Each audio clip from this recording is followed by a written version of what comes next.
All right. Welcome to today's National Neonatal POCUS Collaborative Webinar. I'm Zoya Tima, and I'll be your moderator today. Before we start, just some general housekeeping items to make note of.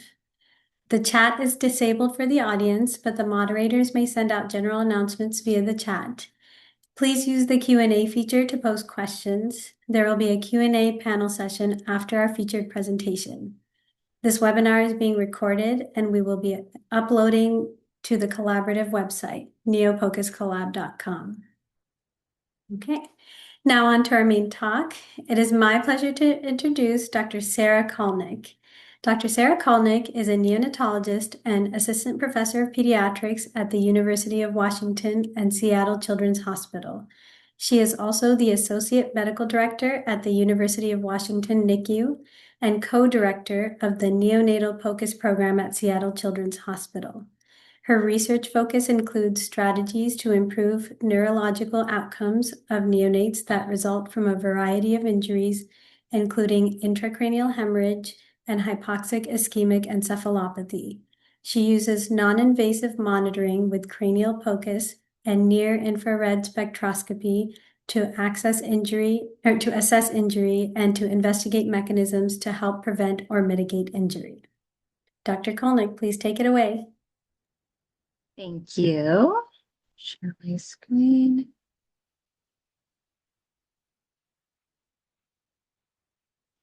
All right, as it was discussed, I am a neonatologist, and I'm not a radiologist, but I work at both University of Washington and Seattle Children's.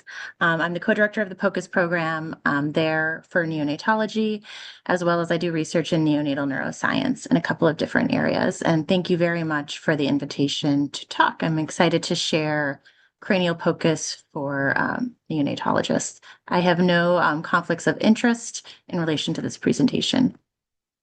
So in the next 30 minutes, I'm going to hopefully, in broad strokes, identify common uses in neonates for you, have an objective to become familiar with technology, with technique and anatomy, and identify key pathology.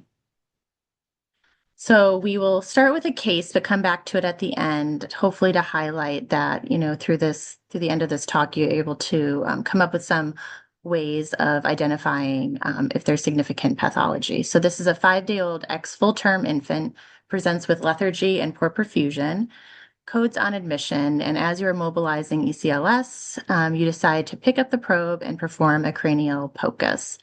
And as a neonatologist, what are some of the goals? Well, it could help you with either a diagnosis to help diagnose the patient, or also thinking about like risk stratification. Like, are you going to be able to anticoagulate this baby in order to cannulate them? Or is there something that would maybe preclude you or put this baby at higher risks? So some of the things you could potentially see with neonatal cranial POCUS was, is there a large intracranial bleed? Is there a significant structural abnormality? Is there changes to cerebral blood flow? Are there signs of either a stroke, ischemia, or infection? And do you see any increased ICP or intracranial pressure? So then to dive into those a little bit in this talk, we're going to talk about intracranial bleed. So that could be intraventricular, which we're most familiar with in our neonates, or a parenchymal bleed, or an extraaxial hemorrhage. For cerebral blood flow, there's studies and people are doing transcranial Dopplers with cerebral autoregulation. So in our tiniest babies, our extremely preterm babies who have poor autoregulation, this can be challenging, or post, let's say, ischemic injury with pathology states such as HIE. Changes in brain structure and size, so you could have significant anatomy differences. Again, we're not talking about small changes in anatomy. We're talking about, is there something significant? A midline shift or an increase in ICP.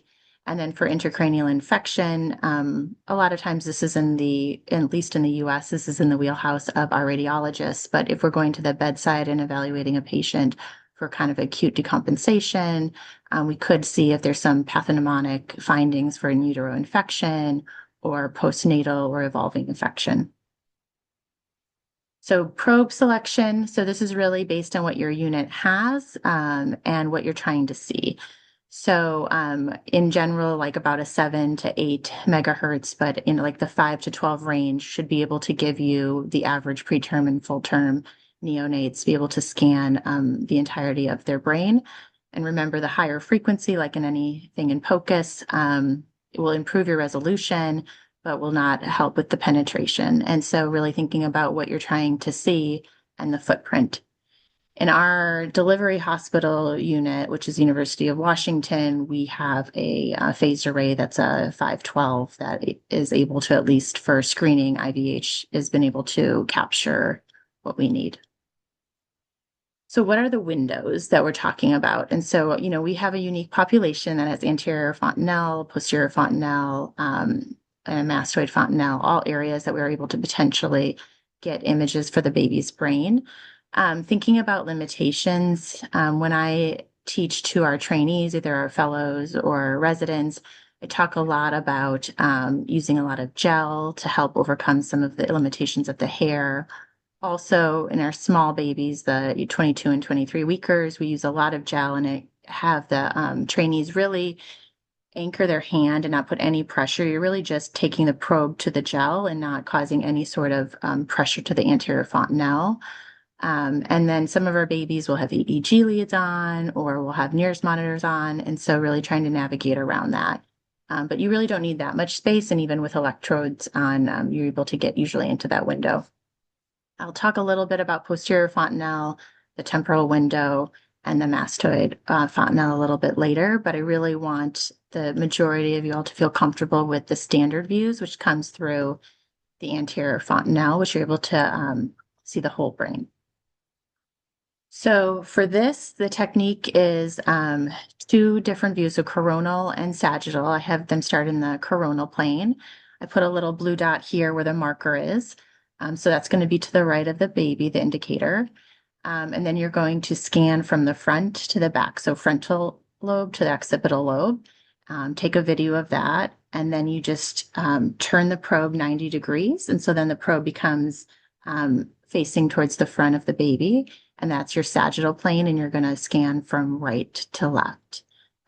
Sometimes I like to go midline first and make sure that the axis of the probe is where you want it to be, so that your corpus callosum, which I'll show later, is kind of this railroad track looking thing from the front to the back, is throughout the whole brain, so that you know that you're not off-centered. And then, like anything in POCUS, we want to look at it in two different planes. So we want to see if we see something on the coronal plane that we're concerned maybe with a bleed, then when we go to the sagittal plane, we're able to see it also, and it's not an artifact or something else. So if you have not performed cranial POCUS before, you'll be pleasantly surprised in a neonate that once you put gel down and you put your probe in the, even in the coronal plane, it's quite easy to get this view.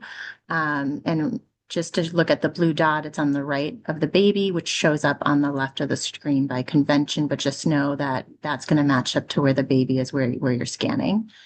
A couple of key areas that I've highlighted here would be the lateral body of the lateral ventricles, your corpus callosum, which is that railroad-like structure that goes right across, which you know is midline. The caudate is here, the thalamus here, where those come together. You'll hear me say it a lot. The caudothalamic groove with the germinal matrix is where your bleeds originate.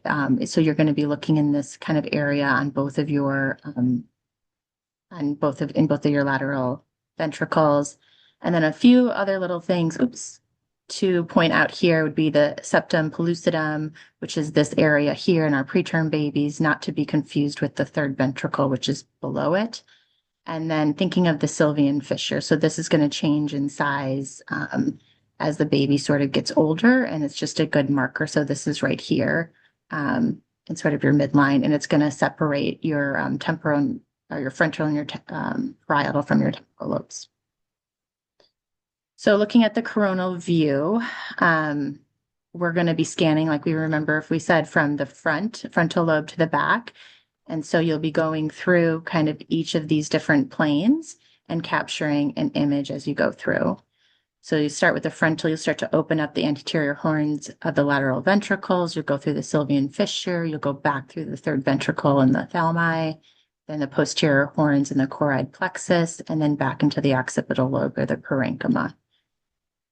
So what does that look like when we're imaging the baby? So this is what it's going to be looking like through the frontal lobe. And then you're going to be going back again, opening up those lateral ventricles, as you can see here, where they're getting a little bit bigger, oversized. This is a 25-weeker. So again, has a little bit more generous sized ventricles, which I'll show later. Depends on gestational age.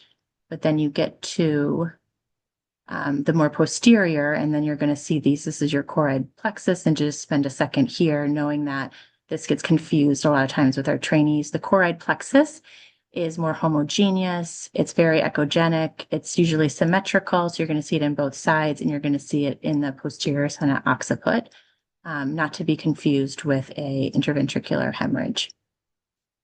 And again, if we remember, we're turning our probe 90 degrees, and our marker is going to be facing the front. And we're going to be going right to left. And just a couple of key landmarks here for you to kind of remember is caudate thalamus, and where that groove comes together, that caudothalamic groove is where we're going to see that the germinal matrix and when those hemorrhages may arise. This is a little bit of your lateral ventricle right here, and the smooth kind of bright appearance right here is your choroid plexus. So these are your different planes. The midline is going to go through that corpus callosum, which I'll show you, and then the third and fourth ventricle. Then you're going to, as you sort of sweep through, you're going to be seeing the different areas of your ventricle as you open it up. And then you're going to get into the parenchyma, the parietal parenchyma. What does this look like on our images? So this top image is a midline image. So you see this corpus callosum, and it's nicely that you see it really kind of for the entirety. So you know you're sort of in a good plane. And then this is starting out on the right in the parietal region. This is all parenchyma. And then you are scanning down into the ventricle. And so now you're opening up the ventricle. You see the choroid plexus there. And then you get back to this midline view.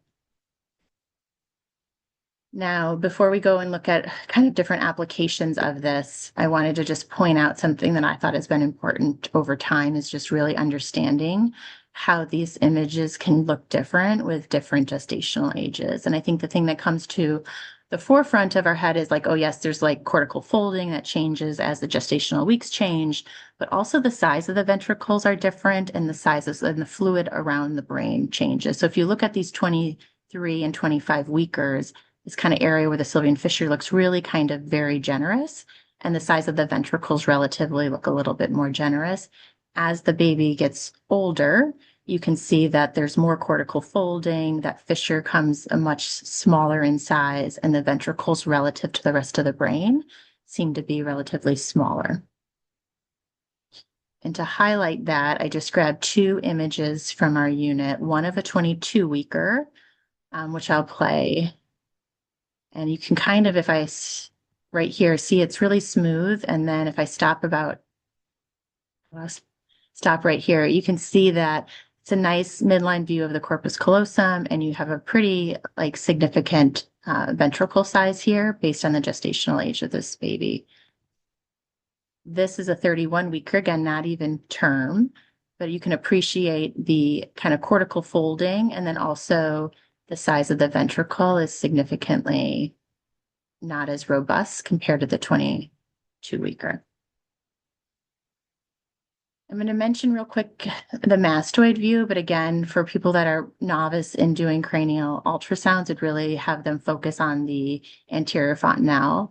But we know that the quantifying, especially if there's bleeds in the cerebellum, is important diagnostically or prognostically for our small babies. And so many times in our units, at least from like a formal cranial ultrasound screening for IVH, we include a mastoid view to look at the cerebellum and the posterior fossa.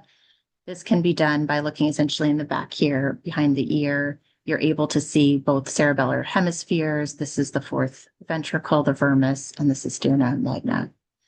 So those are another option for people who want to kind of look at the posterior fossa some more, or to see if there's cerebellar hemorrhage. So now I wanted to take the next bit of time to talk about, well, what is their evidence for to use cranial POCUS for in our NICUs? And is there any sort of like formal structure? And so I've liked to use the work that was done by this kind of consensus expert team back in 2020 to help structure this. So this was put together by a POCUS working group, the European Society of Pediatric and Neonatal Intensive Care, and came up with evidence-based kind of guidance about the use of cranial POCUS. So I'll start with intracranial hemorrhage because I think, as noted here, it has the highest quality of evidence for detecting a germinal matrix or IVH. That's interventricular hemorrhage. Again, not talking about cerebellar bleeds or extraaxial bleeds or different parenchymal bleeds, but really mainly focusing on germinal matrix hemorrhage. And I really liked this image because it helps now that hopefully you all have gotten used to looking at what a coronal and sagittal view looks like and the evolution of a bleed in that germinal matrix. So in A, you have really bleeds that are mainly confined to where we talked about that germinal matrix should be, right in the caudothalamic groove, which is right here, right? So this is your thalamus, your caudate, and this is the caudothalamic groove. And then over time, those bleeds essentially, I shouldn't say over time, bleeds, these are bleeds of different, they could evolve, but this might be also different babies having enlarged bleeds. So this bleed essentially encompasses a lot of the ventricle. This one is causing dilation of the ventricle itself. And then this one, it looks like there is extension into the parenchyma. So this is sort of the kind of different grades of IVH based on ultrasound. Is this feasible to do in your unit? The US, I think, is behind Europe. I know Europe has been using cranial ultrasound for a long time, but as we start to do it and try to figure out, is there a role in neonatologists doing cranial ultrasounds aside from radiology driven images? And this is something that we did in our unit back in 2021 and 2022.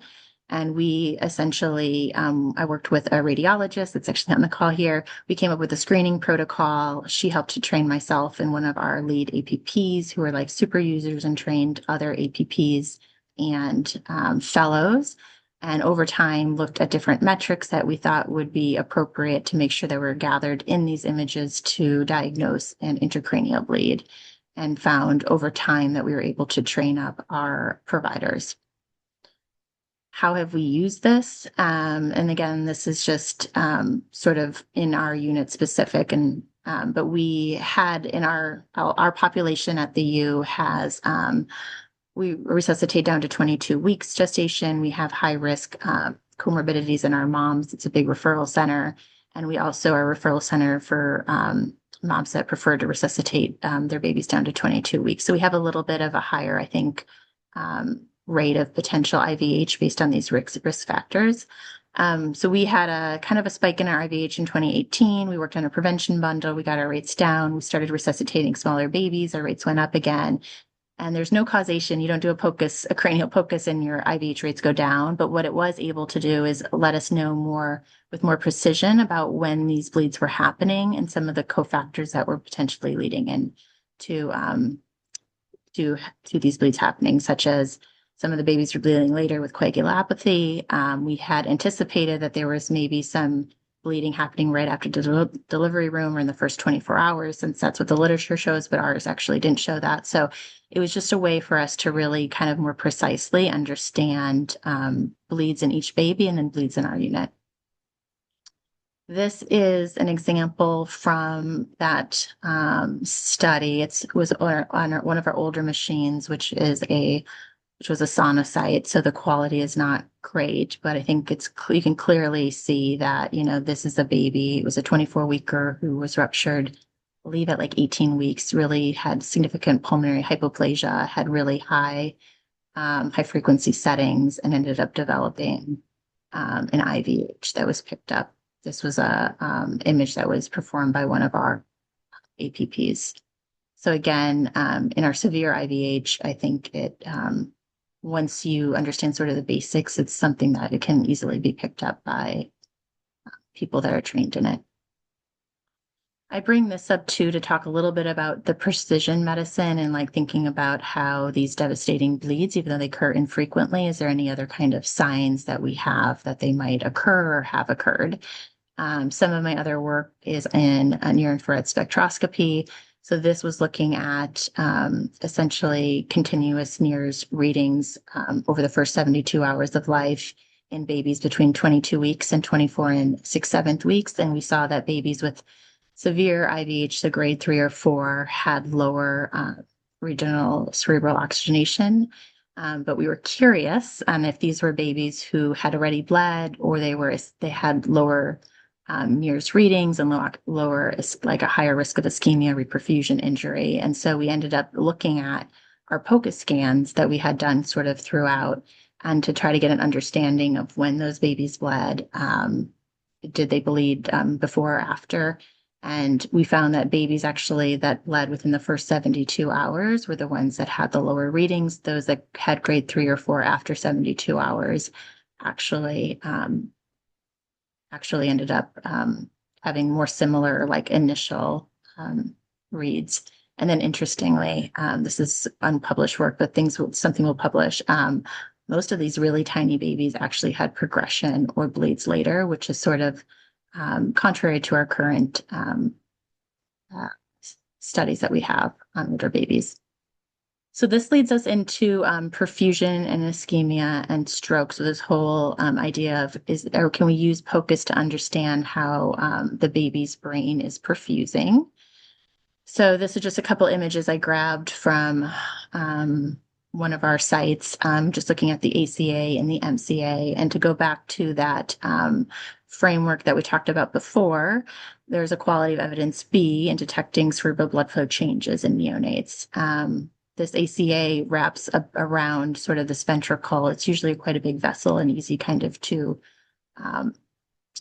pick up, but most of the literature is on the MCA, which is a little bit harder on the coronal view. And so I did add a slide in here to talk about the temporal window, which you can put your probe on, and your indicator goes here towards the eyes, right above the ear, and you're able to pick out the MCA pretty, I think, easily in this window, and get some reads on kind of what the flow, the resistive indices and pulsatility. And just, so there's things that you can gather about blood flow pretty easily in this window, in this view.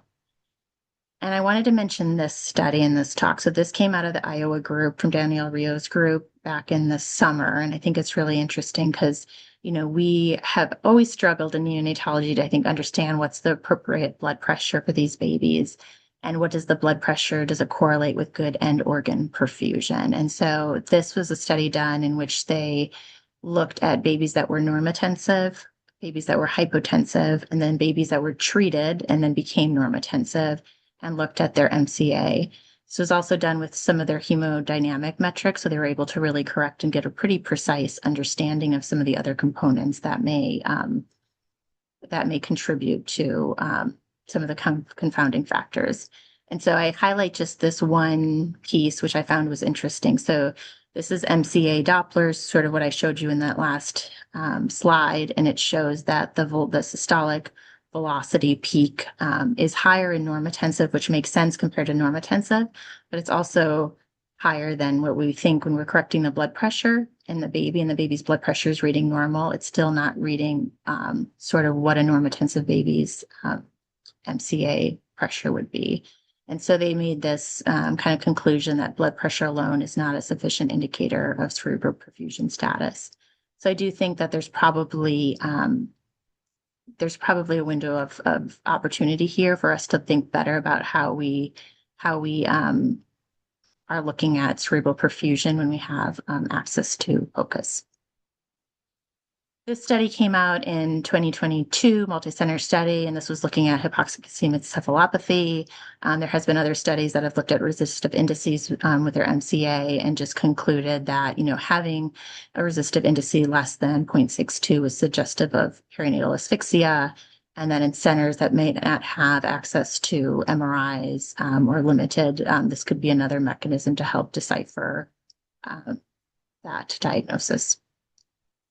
And then this is even taking a step back. And this was a baby in our unit from the summer that had severe HIE, ended up being redirected care. It had significant cerebral edema. And you can see when I play the images of the actual flow, there's really no flow where you would normally see like the MCA, Circle of Willis. There's nothing there. And then you go to the sagittal view. And I think two things to really note here is you really don't get very much in the way of seeing a ventricle because there's so much swelling. So those ventricles become kind of slit-like. And then you should normally see this kind of pretty large anterior cerebral artery come up here, and you really don't see anything. So it could be also an indicator that, that obviously there's impaired perfusion to the brain, even in the absence of doing some of our more sophisticated measurements. Some other things to think about when we're thinking about ischemia and prior insult, periventricular leukomalacia. This is a nice example here of showing the cystic around the ventricles. It's pretty profound in both, but it's another area that we think about in neonatology, as well as strokes, more discrete areas. So this is a thalamic stroke, and this is a PCA stroke where you have some of the hemisphere essentially involved. So now moving to brain changes in brain structure and size. So again, I apologize for the quality of this image again from our unit. This was early on, very early days when we actually had portable ultrasound, but this one was 24 hours after birth in an infant, a 23-weeker. You can sort of see the immature brain here, and the ventricles are right here. And you can't really say you can rule out a lot here because of the image quality, but you can see after 96 hours later in the same baby, they had a large bleed. And so going back again to our structure, quality of evidence C, is POCUS helpful to detect cerebral midline shifts in neonates and children's? And there's an evidence C agreement. But I think this is like kind of pretty profound, and it helped for this case, for this baby. This baby had a drop in crit, didn't have any bleeding out of the ET tube, but the belly looked really poor, discolored, and there was some concern that there was abdominal pathology. So after putting the probe on, we felt more comfortable that the baby had probably just hypovolemic shock and had a significant intracranial hemorrhage. This is an interesting case for a structural change with the mass. So this was an infant, a term infant that was in the newborn nursery, went home, had a little bit of an increased OFC and had some change in activity, came through our ED. And if you can think about, one is now if you put your probe on and looked at this, I think hopefully most could see the large significant mass that's coming here from the choroid plexus area, and also appreciate the size of these ventricles. This is a term baby, and so these ventricles are quite generous for a term baby. So this baby ended up having a choroid plexus tumor and had an obstructive pathology or physiology. And this is, we also are a referral center at our children's hospital for for diversion when there's significant hydrocephalus. I didn't have the essentially time in this talk to get through like different ways to categorize like FOHR. So I gave an example of one where it's pretty obvious to see that there's the ventricles are quite enlarged. There's a little unique patient. This was a 34-weeker that was born, thought to have an in utero insult. And then this was the initial sort of exam showing significant ventriculomegaly, eventually diverted, and I think first with the subgalean and then a VP shunt. So our last kind of bucket to talk about is intracranial infections, and this does not have any of the evidence behind it, was not in a consensus statement. And I included it because I do think that as a neonatologist at the bedside, when a baby's acutely decompensating, or just trying to evaluate it. If you do have recognition of some of the more significant findings in infection, it might be helpful. So in talking about these, we can talk about meningeal inflammation, which is that echogenic kind of cortical sulci, the brightness, extraaxillary fluid collections. So it can be either echogenic or septations in it, parenchymal changes. So if you see like an abscess formation, and then ventriculitis. So you have interventricular debris, septations, and irregular echogenic ventricular walls. So this is just quickly as I'm finishing up here. This is showing E. coli, a baby with E. coli sepsis and meningitis and ventriculitis, and showing these kind of adhesions throughout, which is different than an interventricular hemorrhage where you're going to be having essentially you'll have debris and you can have this brightness from old blood products, which are very pro-inflammatory, but you tend to not have these adhesions. And then the last one would be this circumscribed abscess formation here in two different babies, which would be indicative. Okay, so as I'm finishing up, I'm almost out of time. I wanted to hopefully review that we have talked about common uses in neonates. We've become familiar with the technique and anatomy, and we were able to identify some key pathology. And so our last slide is we're going back to that 5-day-old that I presented initially with lethargy and poor perfusion. And as you put your probe on the head, you see this, which is this large sort of echogenic area. This is a coronal shot. This shouldn't make sense. You're kind of curious on what this could be. You put on Doppler, and your Doppler shows a really turbulent area. So this is a vein of Galen and malformation that was seen in a 1-day-old. And that's it. So hopefully that was within time. Well, thank you so much for a wonderful and engaging talk and incorporating such amazing visuals. I've definitely appreciated that. We will now move on to our Q&A expert panel discussion. Please continue to put any questions into the Q&A, and I will relay them to the panelists. So joining Dr. Kolnik today, we are privileged to have an astounding group of experts from all over the world.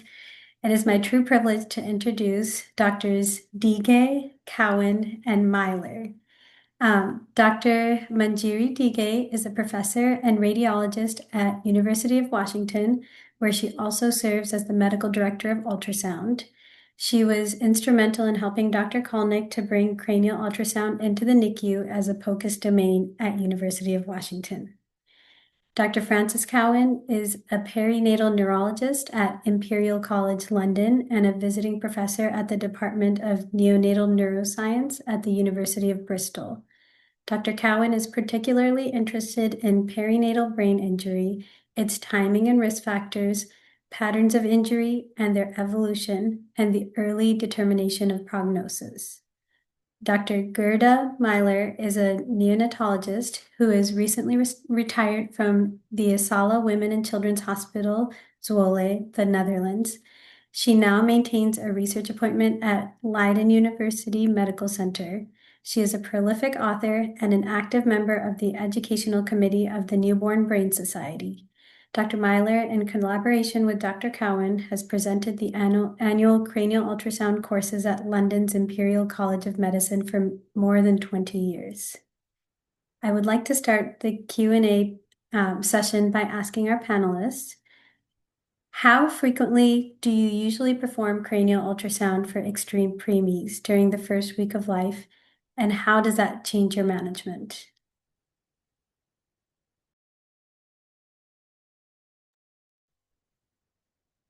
I can start, but I anticipate that my response will be different from our colleagues in Europe because they use this more frequently. So we started by performing it within the first 24 hours and then would perform it again after 72 hours.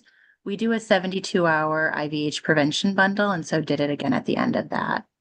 We are now like in the sustainment phase of that QI, and so it is really fallen now to our providers to go ahead and do them when they feel like it's necessary. So, which is, I think, what the point of cranial ultrasound is really. So, like if a baby, I think I shared one, acutely decompensates, and there's some unclear etiology, that may help with management of understanding did the baby bleed in their head? Because sometimes these are pretty indolent. You won't have necessarily hemodynamic instability or some other changes. And so understanding when the baby bled. And then I think it helps for management from a systems level for our unit in understanding if there's sort of confounding factors that are contributing to our babies to bleed. Yeah, I think, oh, no, go ahead, Francis. Yeah.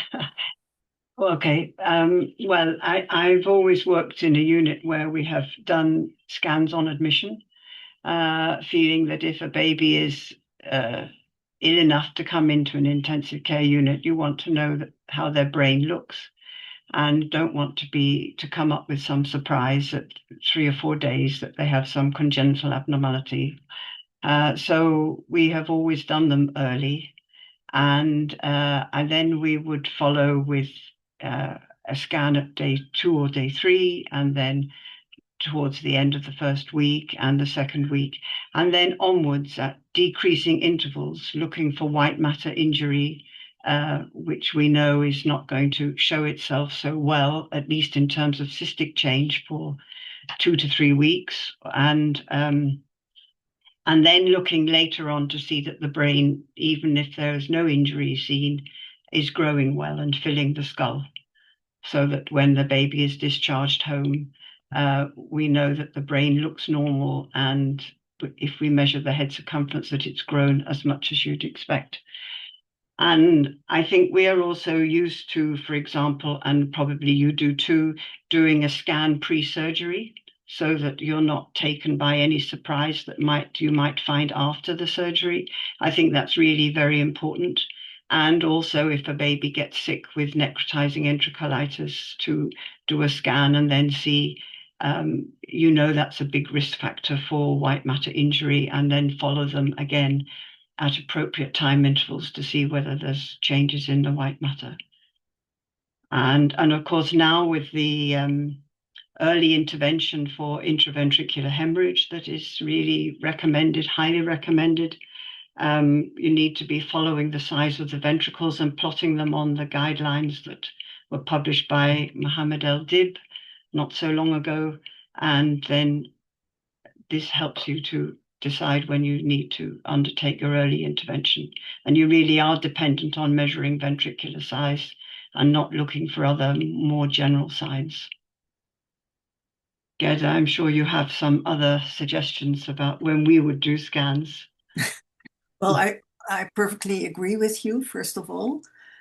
Secondly, I think, yes, in the extreme premature infants, we do it quite frequently, actually from birth until discharge, and preferably until term equivalent age.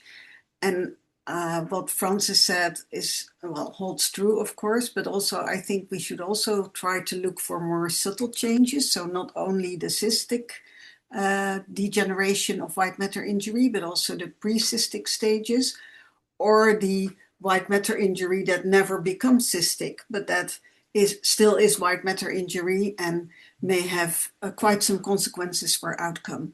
So I think, yes, in extreme preterm infants and also in very preterm infants, it helps us to follow brain growth and development, as Francis said, but also to look for the more subtle changes that you would never pick up if you would do the low frequency ultrasound scans. And so, of course, if you do have MRI facilities, you will see a lot of abnormalities around term equivalent age, but you will never be able to follow the evolution of lesions, and ultrasound is so helpful for that, I think. Thank you. That is very enlightening, especially based on how frequently we get ultrasound in the US at this time point. Our next question, in your experiences, what kind of training and how many scans does it take for a POCUS provider to become adept at cranial ultrasound? And maybe Dr. Diga, you can start us off with that. Yeah, sure. So I can say that we had a really close collaboration with our neonatology group, and I personally, from radiology, overread some of the cases initially when we started the QI project. So I would give feedback. And I don't remember how many cases, but there were quite a sizable number of cases that were done by our neonatology providers that I overlooked. And it's controversial. Like there's, you can say, yeah, do 5 or do 10, but I think every person has a different sort of threshold. I think you need to assess every person individually. Some people might get scanning pretty easily and be able to acquire the images. Some people might not. So you do need that some sort of feedback. So continual sort of monitoring is necessary as well from someone who's an expert. So for example, Sarah now keeps a watch on all the cases that are done in our neonatology unit by for point of care ultrasound. But initially we started with overreads.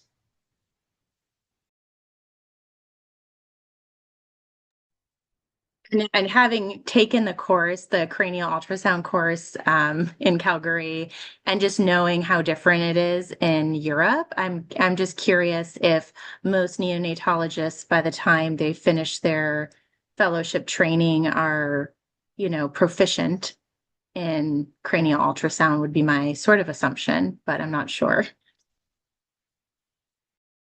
In the Netherlands, yes, they are, because they're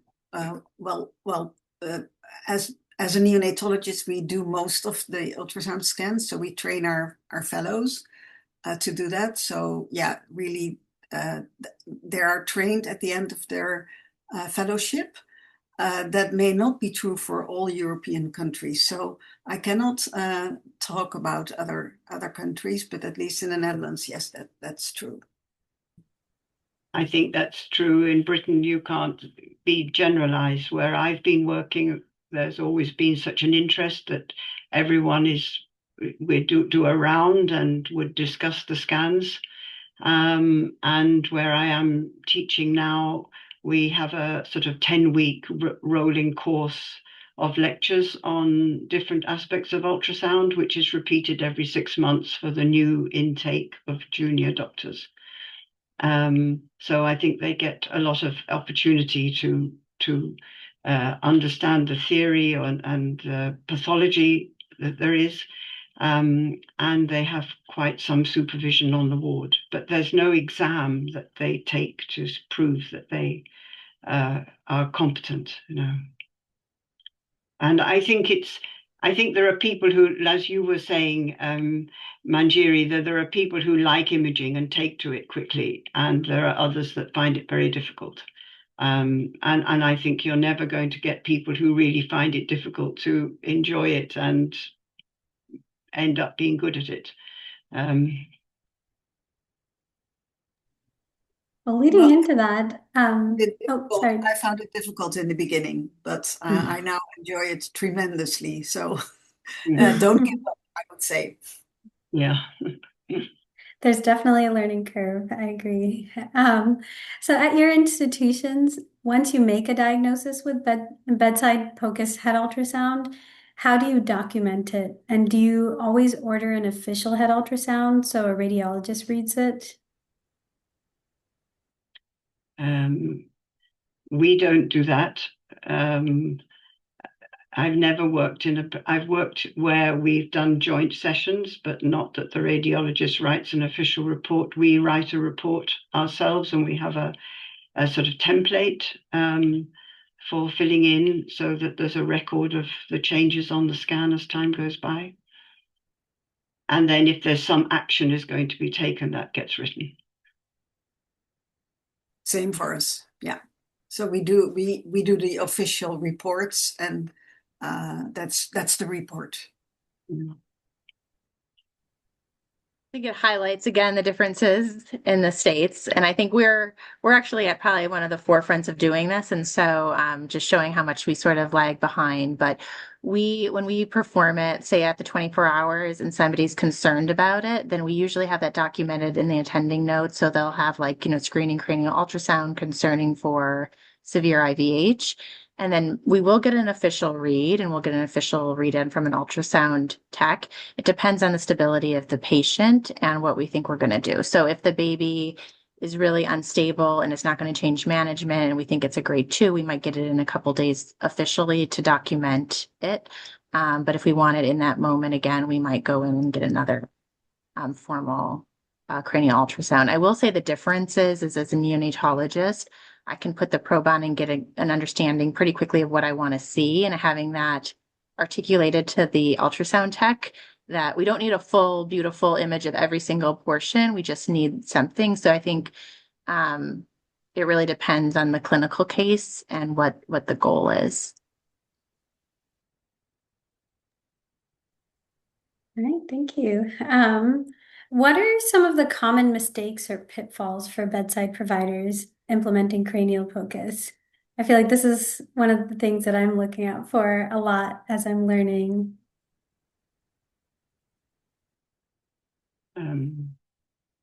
What do you think? I think people find the cerebellum difficult.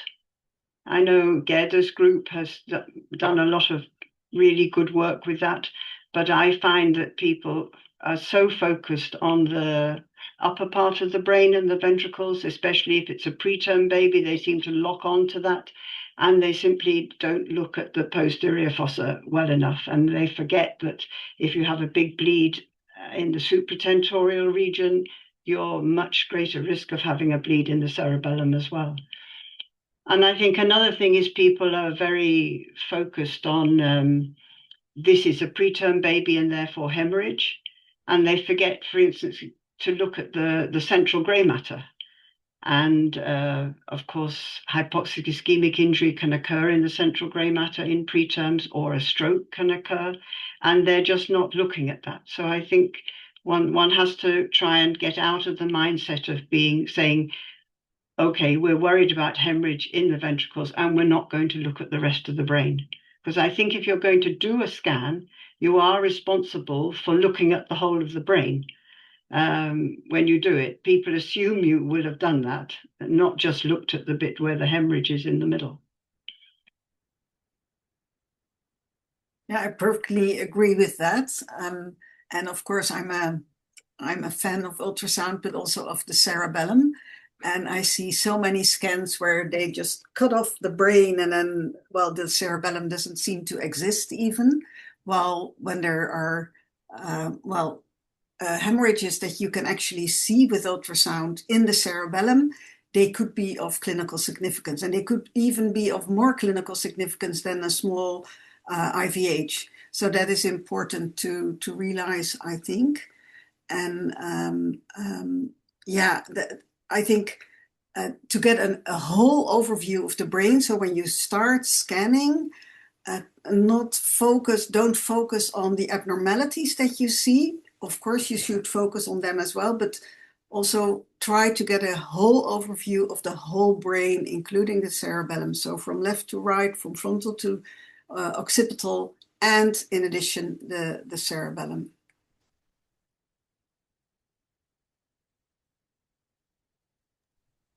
All right.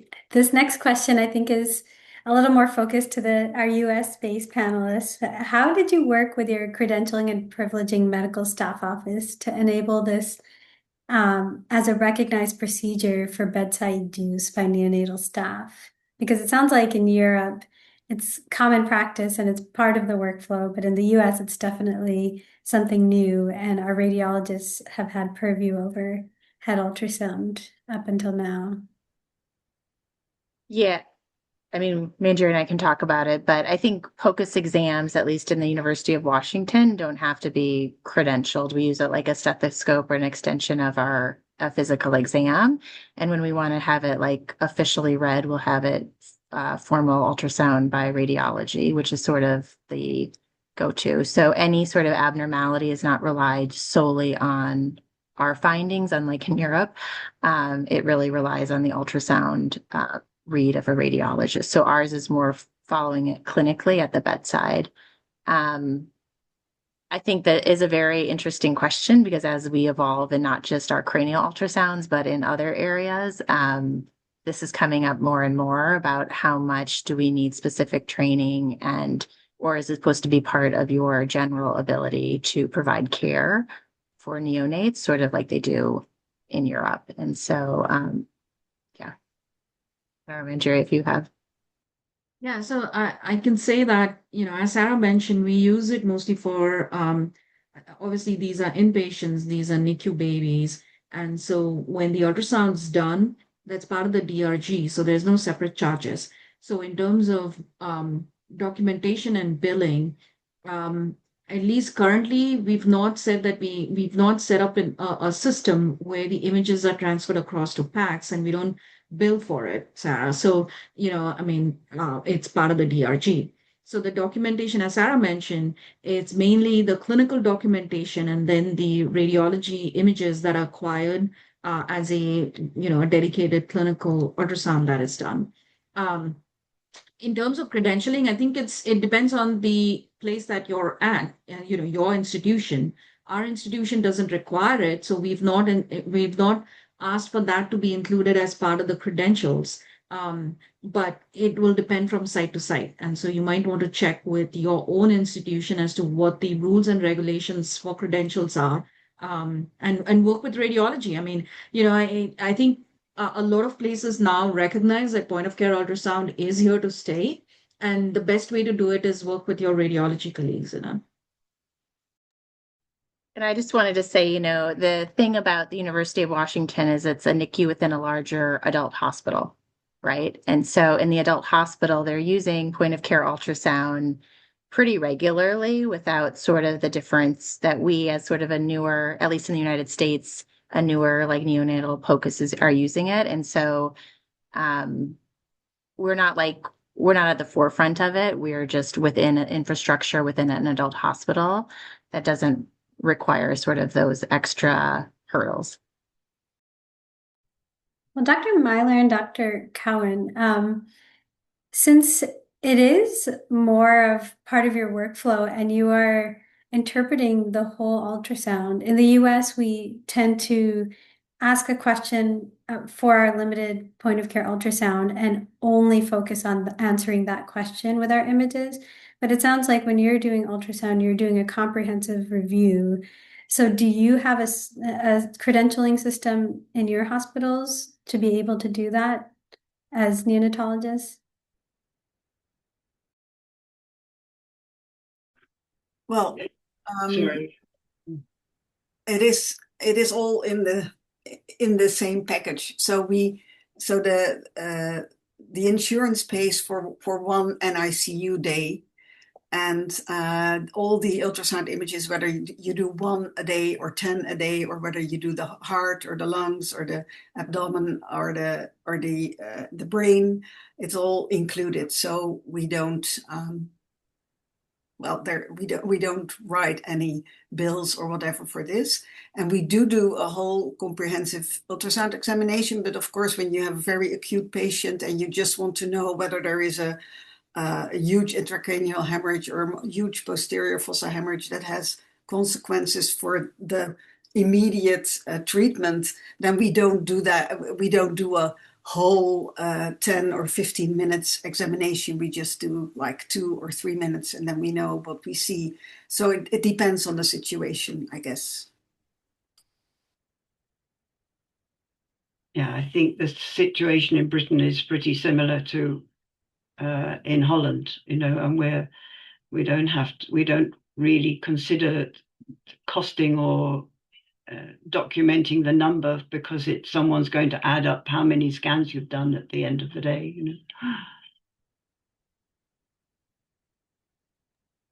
All right, thank you.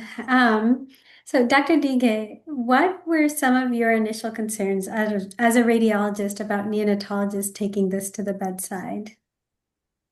That's a really good question. I think, my concern was the accuracy in diagnosis and the disconnect that could possibly be between, what is diagnosed at the bedside compared to what we see. The machines is always a question, because as Sarah showed, some of the images were from older machines, and you want good quality machines, right? So that's first concern. So working with point of care ultrasound, people will come and try to sell you machines left and right. I mean, there's so many out there.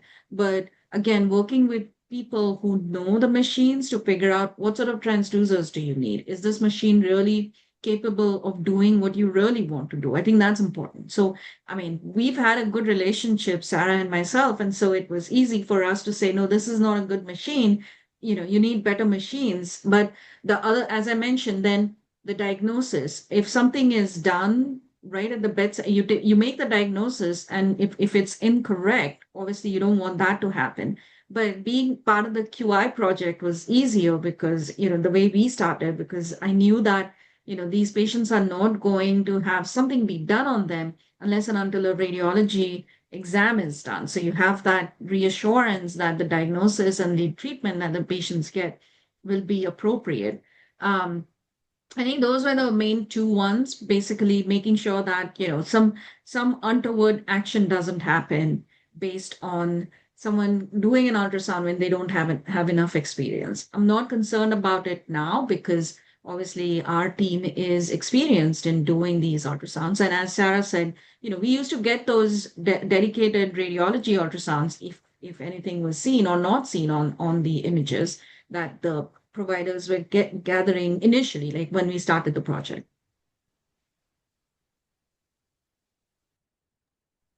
All right, thank you. And then this will be the last question for all of our panelists.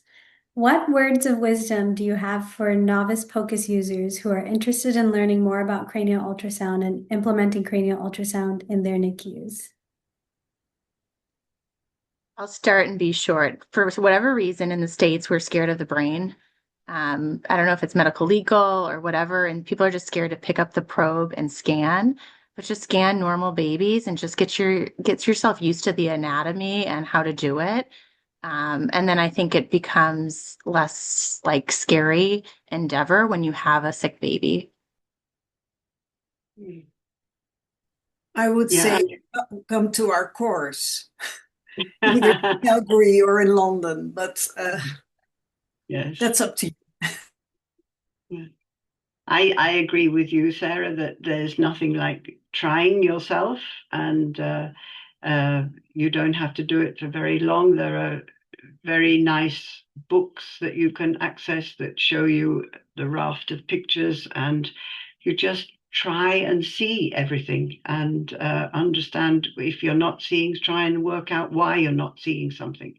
If you feel you can't find it, there's lots of things to look up, and I just, it's like any technique. The more you do it, the more confident you begin to feel.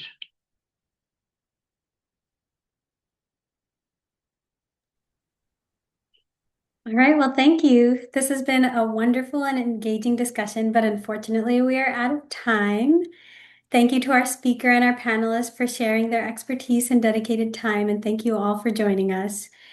We will be taking a break for the December holidays, but join us next in January when we will have Dr. Abhilash Koratala, the mastermind behind NephroPOCUS.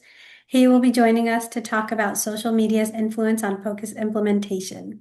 Registration will soon be available through our website, and will also be sent out through our listserv. To receive those emails, sign up on our website. In the chat, you will see the link to the NeoPOCUS Collab website, where you can also find recordings of all of our webinars. Thank you, and we will see you in 2 months.